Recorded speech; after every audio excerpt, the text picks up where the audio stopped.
Good morning, guys. Okay,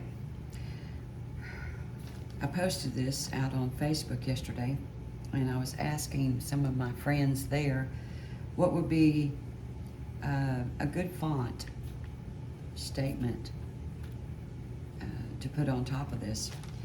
And one of my dear friends, so many of them responded, and they were all great, every one of them. But this morning when I woke up, it's like this one really stuck to me. And it is that scripture in John 15:4, to abide. So I'm going to add this to the grape painting, and I'm going to show you how it's done. All right, what I did was I went out to my computer, and I have a program that's called Microsoft Publisher, and yeah, it's an old program, but boy does it work well for me. And what I did was I just printed out just different font styles to see which one I liked, and this one really stood out to me, so we're going to go with it. So I printed it, and then I took my trace paper. You can get this at Walmart in the school supply section.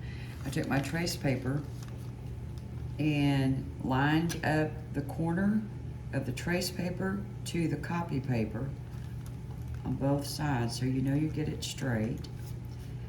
And then I just traced over it. Another way you could do it is put your trace paper on the bottom, put your graphite paper on top, and go over it. And the graphite paper will definitely do the same thing as just tracing. Let's see, keep in mind when you do this, the graphite paper has to be, this is the dull side, so it touches your pattern, okay? And you always want this brighter side touching your project. And you don't even have to trace it. You could just use the copy paper. But I find, now, and sometimes I have done that, but I find when I want to try to get it as straight, the pattern, this pattern, straight on my board, that if I have it on the trace paper, I can see my project better. So in other words, I can line it up. I want John 15:4 to cross over on the leaf and abide up here. So I've already looked at it and made my little marks, so I know for sure it is straight on my board.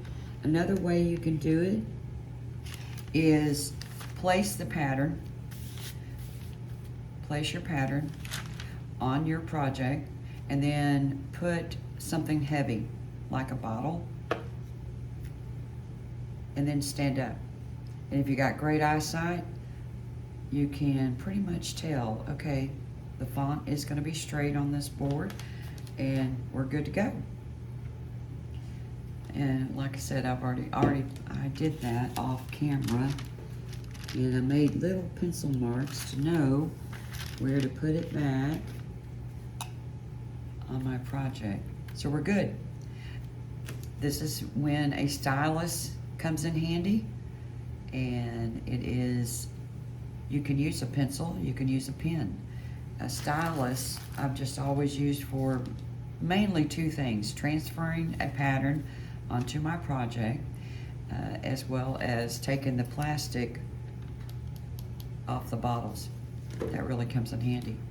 Okay, holding my pattern in place, nice and firm. You don't want it to slide on you. I'm going to, again, put the bright color side of the graphite paper underneath my pattern.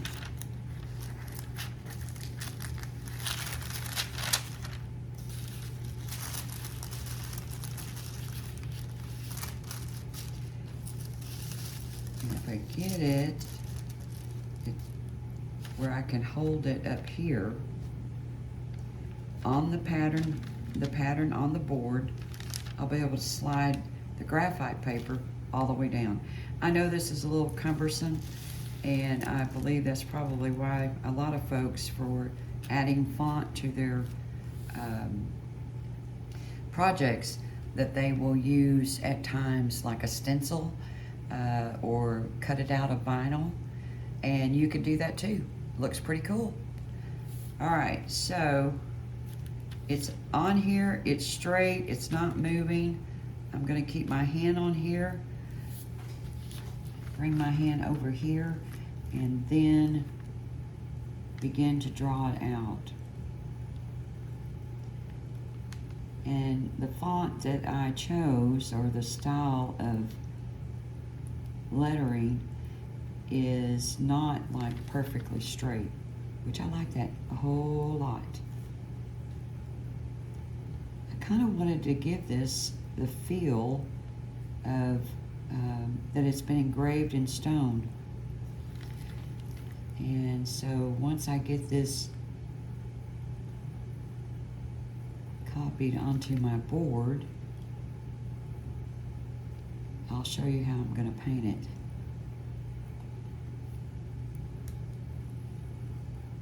All right, before I'm almost done, I'm going to hold my pattern and the graphite paper, and I'm going to check real quick and make sure it's transferring. And it is. Good.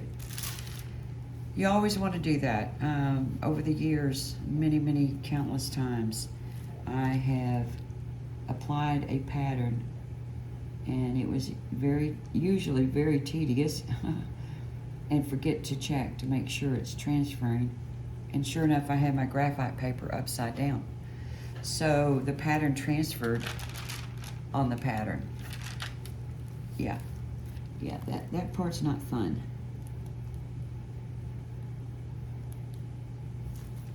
All right, I'm almost done. Bear with me.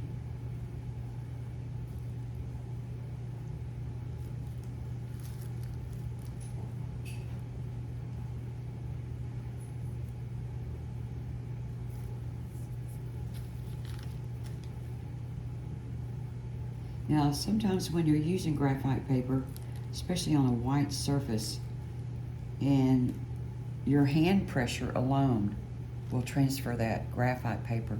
So you might end up with little smudges, again, especially if it's a light background. You might end up with smudges on your project, and that's not a big deal. Am I going to be able to see that? Yes, I see that. Now, I'll finish that thought. So if you get smudges on your painted project, you can take a good old pink eraser. If you have one on hand, you know, the square ones, the rectangle ones, excuse me, and lightly you can erase off those little marks that graphite paper can make. You can sometimes rub them off. Take a solid cotton piece of material and just rub on it. It'll come off. If it still doesn't move for you, sometimes it depends, like the moisture in the air and the type of paint you used, then just paint over it. Just little dots of, you know, nothing major, just little dots will paint over it as well. The other thing is, because John 15:4 is crossing over that leaf, this black doesn't show up quite as well on that leaf.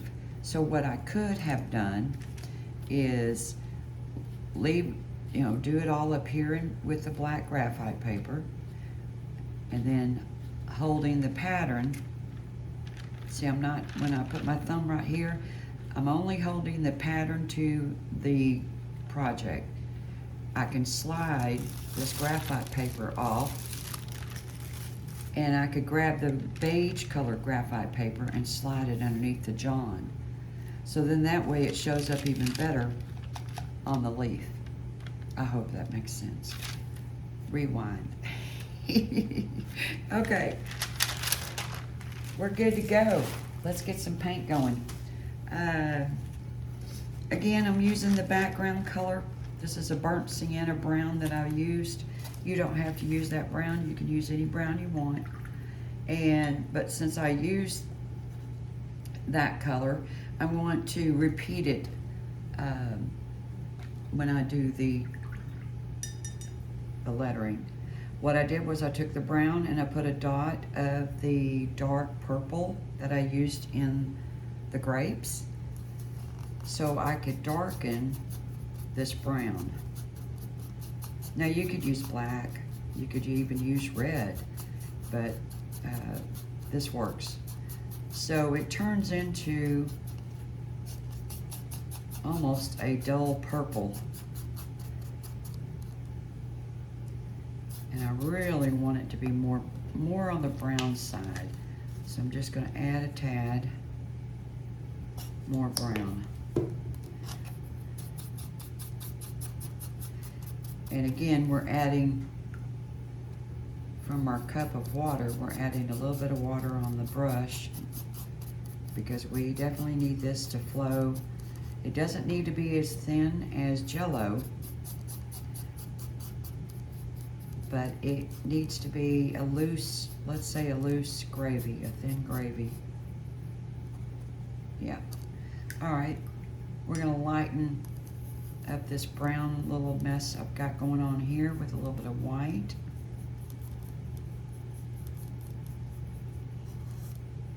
Let's grab a little bit of this color and put it in there as well. That way they all kind of complement each other. Definitely need more water.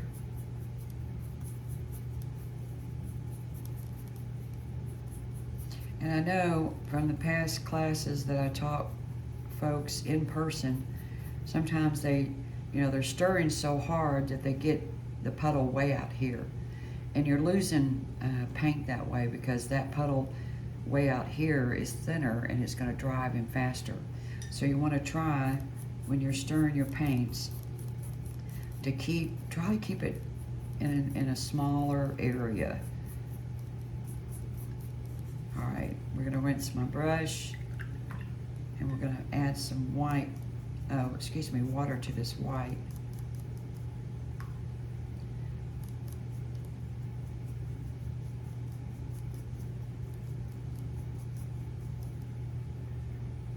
If y'all hear that fan in the background, it is my AC. I'm sitting in my dining room doing this instead of my seed room, and when that AC comes on, I noticed when I edited some of my tutorials that you could hear my AC, and for some reason it doesn't sound that loud to me. Okay, now taking one of my script brushes or liner brushes, make sure it's damp. Make sure you don't have water on the silver. Now I'm going to have to turn this a little bit so I can get it at an angle that I can paint. You'll be doing the same thing when you're working your project. So load your brush, twirl it off so you get your point back again. And you just come in there and fill in that spot. It's just like coloring. You're just going to fill it in. Now again, when you apply pressure to your brushes, let me show you. Get a little paint, twirl off. Okay, when I apply, let's see if this is gonna show up well. When I apply pressure to fill in small gaps like that on the font, you press that brush down and those bristles begin to spread open. Now if I press it down a whole lot, notice how big that line gets. Okay, I don't want that much pressure. And again, be kind to yourself. This takes time and practice. Once you get it down though, it's like, ooh, you've moved to another level. Okay, so again, fill up your brush, twirl it off. And so if you I don't know if you can see this or not. If I apply just a little bit of pressure, then I'm getting a good even line. If I apply a whole lot of pressure, it spreads those bristles out. So it's almost as if the paintbrush is only bent, the bristles or the hairs are only bent about halfway. If you bend them a whole lot, that's when everything spreads open. Okay, let's go back to filling up your brush, twirl it off.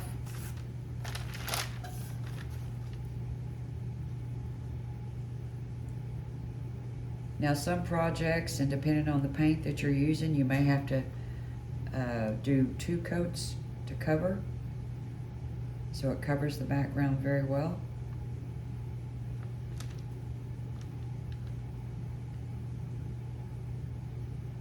See, I made that a little bit bigger than I wanted because I need to get a little closer to look at it, but I don't want to get in the way of the camera. So I'll make that little section right there a little bigger, and that will work. So I'm just going down, applying a little pressure. My bristles caught the outside line. Come in here, apply a little bit of pressure, and hopefully the little hairs of the paintbrush will catch the opposite line. Little small strokes, a lot of patience. Take it slow and easy. That way you don't have to redo your work. Okay, I'm gonna finish this wording offline, and then I'm gonna come back and show you how I'm going to highlight the font, and as well as do some shadows. I'm hoping to get it to this word abide to look like it's been engraved in this stone look.